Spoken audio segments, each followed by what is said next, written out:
Bonjour, vous écoutez le podcast de Virage. On vous donne des pistes pour aller de l'avant et ça se fait parfois à contre-courant. Si face à un problème, quel qu'il soit, vous vous êtes déjà dit « j'ai tout essayé, rien ne va, je ne sais plus quoi faire », alors vous êtes au bon endroit. Je suis Marina Blanchard, psychologue, formatrice et fondatrice de Virage. Mon école s'inscrit dans la lignée de celle de Palo Alto, c'est-à-dire de la thérapie brève. Et je suis Peggy Van Lierde, chef d'entreprise, journaliste et coach en développement personnel. Ensemble, nous vous proposons des réflexions pour avancer autrement.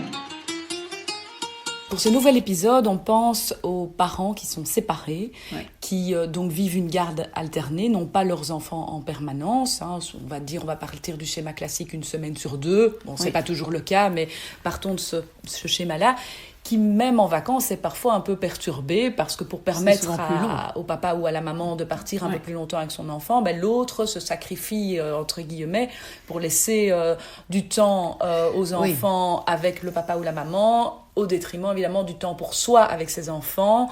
Oui, souvent ça reste égal, mais on a une longue période d'absence. C'est souvent 15 jours au lieu de faire une semaine. Oui, c'est ça. Oui. Et donc on a une longue période d'absence ou de moments sans enfants. Qui pour certains peut être très bien vécu parce que c'est l'occasion de faire autre chose, de partir seul, de partir avec des amis ou de se changer les idées d'une autre façon.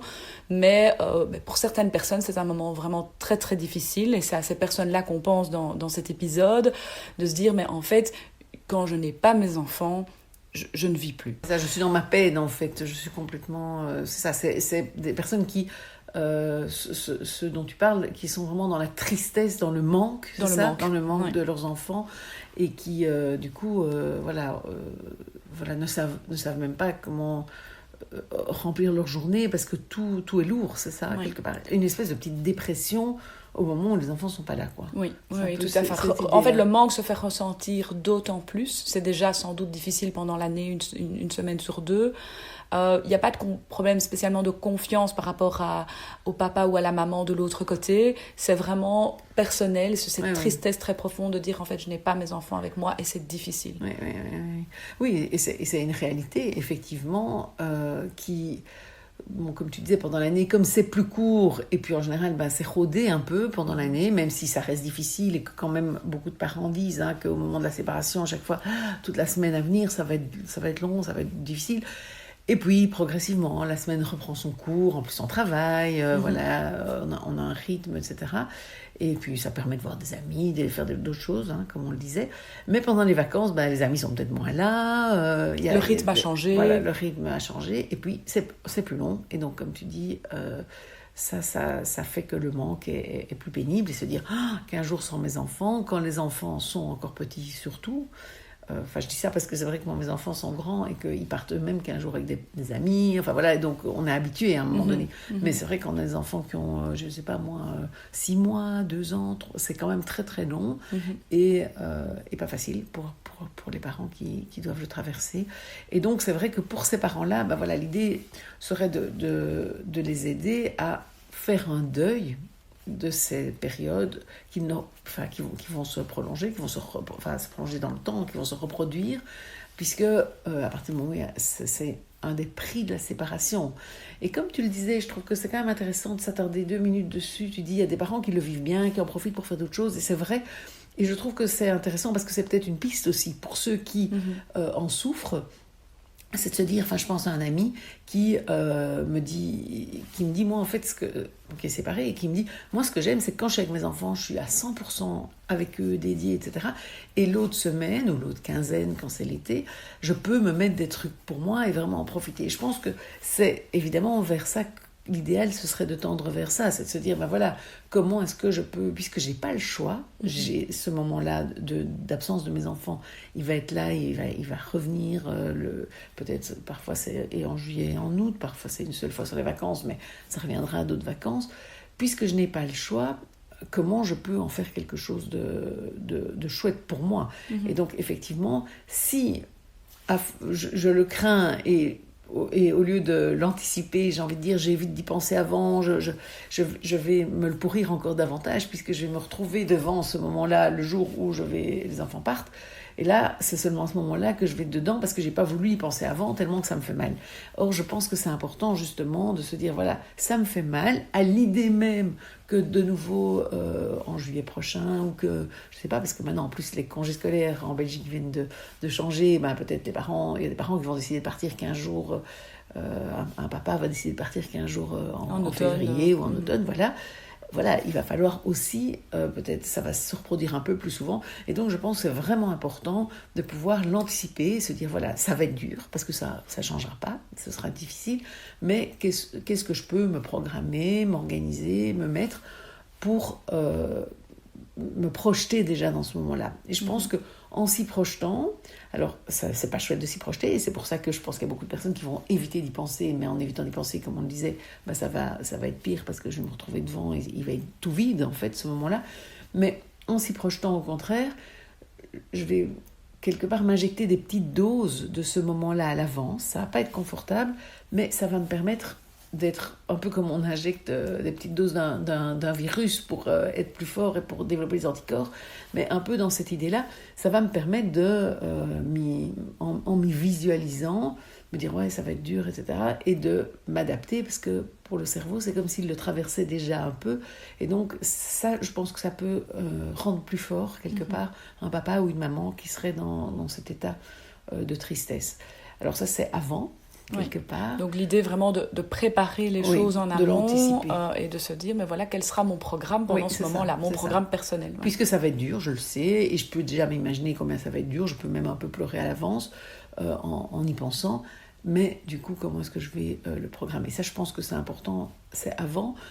Alors, évidemment, il y a pendant, donc pendant le moment, quand le moment est là, je pense qu'il faut s'autoriser, évidemment, autoriser la tristesse à être là, parce qu'elle est complètement légitime. C'est dur d'être sans ses enfants quand quand ils sont petits, quand on a l'impression qu'ils ont encore fort besoin de moi. Quand on ressent ce manque, tout simplement. Oui, voilà, c'est ça. Et donc, je pense que vraiment, c'est se dire, je m'autorise à...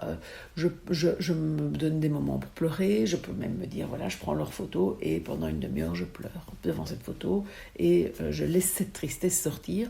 Parce que je pense que sinon, le risque étant de essayer de ne pas la ressentir et lutter contre, et qu'elle soit d'autant plus envahissante. Voilà, j'ai envie de dire, on lui ferme la porte, elle rentre par la fenêtre, quoi. Hein. Donc, effectivement, je pense que c'est important de se donner des moments. Si je ressens cette tristesse, maintenant, je ne suis pas en train de dire à tous les parents qui ont une séparation avec leurs enfants, s'ils se sentent un peu tristes, et puis voilà, il n'y a pas de problème. C'est quand vraiment, j'ai l'impression que je ne vis plus, comme tu l'as expliqué, hein, je trouve que c'était... voilà, je ne vis plus au moment où mes enfants ne sont pas là. Mais je pense qu'alors, une des premières manières de retrouver la vie, c'est d'accepter cette tristesse, en fait, qui est là, à l'intérieur, et qui me dit que mes enfants me manquent, et qui me dit que j'ai besoin de me poser et de peut-être pleurer, voilà, par rapport à eux.